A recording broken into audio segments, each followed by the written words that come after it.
Janata news కి స్వాగతం. Bhuvanagiri parliament పరిధిలోని ఇబ్రహీంపట్నం అసెంబ్లీ సెగ్మెంట్ తుర్కయాంచల్ మున్సిపాలిటీ పరిధిలోని ప్రముఖ్ టౌన్షిప్ కాలనీ పార్క్ లో మార్నింగ్ వాకర్స్ తో చిట్ చాట్ కార్యక్రమంలో పాల్గొన్నారు భువనగిరి పార్లమెంట్ కాంగ్రెస్ పార్టీ అభ్యర్థి చామల కిరణ్ కుమార్ రెడ్డి. తెలంగాణ రాష్ట్ర రోడ్స్ డెవలప్మెంట్ కార్పొరేషన్ సంస్థ చైర్మన్ మల్రెడ్డి రామరెడ్డి పాల్గొన్నారు.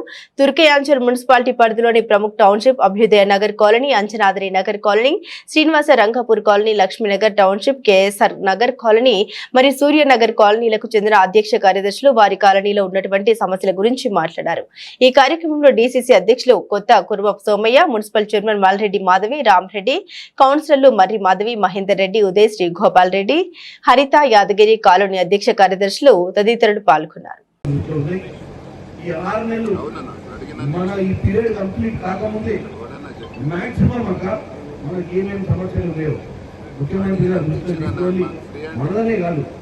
ప్రతి మున్సిపాలిటీలో కూడా ప్రజలకు సమస్యలు తీర్చాల్సిన అవసరం ఉంది. విభజన హామీలో కూడా 2014కు సంబంధించిన విభజన హామీలో కూడా కోట్ల కొద్ది రూపాయలు మనకు కావాల్సి ఉంది. ఢిల్లీ నుంచి కేసీఆర్కి చిత్తశుద్ధి లేదు, లౌక్యం ఉందో లేదో తెలియదు. మోడీతో పంచాయతీ పెట్టుకున్నాడు, మన మీద యాక్టింగ్ చేస్తాడు, ఆడ పోయి పనులు తెచ్చుకొని చేత కాలేదు. ట్యాక్స్ ఏమో మనం అడుగుతున్నాం. మన పిల్లలు చదువుకొని సాఫ్ట్వేర్ ఇంజనీర్ నుండి లక్షల ట్యాక్సులు పెడతారు. ముఖ్యంగా హైదరాబాద్ నుంచి కోట్ల రూపాయల ట్యాక్స్లు తీసుకొని ఢిల్లీ పోతున్నారు. తిరిగి 42% తెచ్చుకోవాలి. 20% కూడా తెచ్చుకునే పరిస్థితి లేదు. ఎందుకంటే ఇక్కడ ఉన్న ఎంపీలు ఢిల్లీలో పోయి పార్లమెంట్లో మాట్లాడుకోవడం లేదు. ఇక్కడ ఉన్న ముఖ్యమంత్రి పోయి ధర్నాలు చేసుకోవడం లేదు. పైసలు తెచ్చుకోండి. 24 గంటలు కాళేశ్వరం ప్రాజెక్టు కమిషన్ల మీద కాన్సన్ట్రేట్ చేసి ఉన్న కాళేశ్వరం ప్రాజెక్టు ఉండిపోయింది. 1,50,000 కోట్లు. అదే 1,50,000 కోట్లు నిజంగా మీరు గ్యాప్ ఫండింగ్ చేసుకొని ఉంటే కదా ఏ డ్రైనేజ్ ఏ రోజు సమస్య ఉండకపోయింది. తీరా ఉంటాడు, నీళ్లు లేవు, కాలువలలో నీళ్లు లేవు, ప్రాజెక్ట్ అయిపోయింది, మన జీవితం ఆగమైంది. మీరు దయచేసి ఆల్రెడీ ఒకసారి ఓటేసి మళ్ళీ నన్ను బ్రహ్మాండమైన మెజారిటీతో గెలిపించి నన్ను కూడా ఆశీర్వదించి నాకు ఓటేసి పార్లమెంట్ పంపేయండి. నేను గతంలో కూడా మీరైన కాంగ్రెస్లో భారతదేశంలో 5-6 రాష్ట్రాలకు ఇన్ఛార్జ్గా పనిచేసినాను. నేనేమి అట్టడుగు వర్గాల నుంచి వచ్చిన కాదు, పైనుంచి వచ్చిన కాదు. నేను పేద కుటుంబం నుంచి వచ్చిన, నేను పేద అంటే మీలాంటి. ఇక్కడ నాకు తెలిసి మాకున్న చుట్టాలు చాలా మంది ఉండొచ్చు. ఇంకా నల్గొండ అన్న చెప్పినట్టు నల్గొండ 4 అన్న. మీరు అన్నారు కదా నాకు అవకాశం ఇచ్చి ఒకసారి.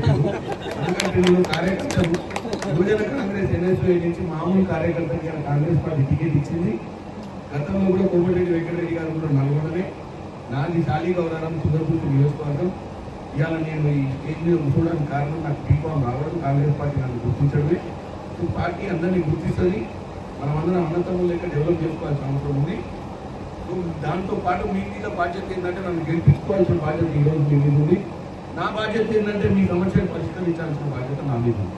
ఆ సమస్యను పరిష్కరించాలంటే ఈరోజు మనకు అందరం కూడా కలిసి ఉన్నాం. ఇక్కడ బ్రహ్మాండంగా ఇందాక మీరు చెప్పినట్టు తెలంగాణలో కాంగ్రెస్ పార్టీ పరిస్థితి బాగాలేనప్పుడే ఇక్కడ ఇబ్రహీంపట్నంలో మీరు అందరు గెలిచి వచ్చింది. అంటే మీకు పట్టుదల ఉంది. అక్క చెప్పినట్టు చెప్పింది ఏమని, మేము వెనుక ఉండి ఇలా చేస్తున్నాం కాదు, మా భర్తలు ఉన్నా మేమున్నా మేమే ముందు రాయడం అక్క నుంచి. ఎందుకంటే 26 తర్వాత రిజర్వేషన్లు మారుతున్నాయి. మీరందరూ చట్టసభలకు వచ్చేది 33% రిజర్వేషన్ వస్తుంది. పార్లమెంట్లో 33 ఉంటారు, అసెంబ్లీలో 33 ఉంటారు. లోకల్ బాడీలే కాదు. మీలాంటి అవుట్స్పోకింగ్ వాళ్ళు ఉండాలి. ప్రజల సమస్యల మీద ఆడవారికి ఉన్నటువంటి దృష్టి ప్రజల సమస్యలు మూలకు ఉండదు. ఎందుకంటే ఆడవాళ్ళు ఏం చేస్తారంటే ఇంటికాడ సమస్యలు చూసి పిల్లల్ని పెంచి ప్రజల్ని కూడా పిల్లల లెక్క చూసుకొని పెంచుతారు. 33% రిజర్వేషన్ వస్తుంది. అందరూ మహిళలే కనపడుతూ మా చైర్మన్గా అక్క మహిళ. సో మీ అందరి సమస్యలు పరిష్కారం చేస్తాం. నాకు కూడా కింది స్థాయి నుంచి వచ్చినది కాబట్టి నాకు కూడా ప్లాట్లు కొనుక్కున్న సమస్యలు ఉన్నాయి, నాకు డ్రైనేజ్ లేని సమస్యలు ఉన్నాయి మీ లెక్కనే. కాబట్టి నాకు అన్నీ తెలుసు. ఒక సగటు మనిషి ఏమనుకొని వస్తాడు. ఎందుకంటే నేను కూడా మా నాయన నల్గొండలో చదువుకొని హైదరాబాద్కి వచ్చిన వాళ్ళని బతుకు కోసం. సో నాకు మా తల్లిదండ్రులు కానీ మీరు మీలాగానే మీ కుటుంబంలో మీ స్థాయి కుటుంబంలో పుట్టిన వాడిని నేను. కాబట్టి నాకు మీ సమస్యల గురించి పదే చెప్పాల్సిన అవసరం లేదు. సమస్యలు పరిష్కరించే విధంగా నేను ముందుకు పోవాలని అనుకుంటున్నాను. ఎందుకంటే మా అదృష్టమైన ముఖ్యమంత్రి గారు ఈరోజు 10 ఏళ్ల తర్వాత మన ముఖ్యమంత్రి రేవంత్ రెడ్డి గారు ఉండడమే మన అదృష్టం. చెప్పుకోవాలంటే అరగంటే ఈ నుంచి చక్కగా కార్యక్రమం ముఖ్యమంత్రి ఇంటికి పోతుంది. అన్న ఇప్పుడే నేను ఆ మున్సిపాలిటీలో ఉద్యోగించిన ఈ సమస్యలు ఇవన్నీ 100% రాష్ట్ర వ్యాప్తంగా ఉన్న మున్సిపాలిటీలలో ఉంటాయి.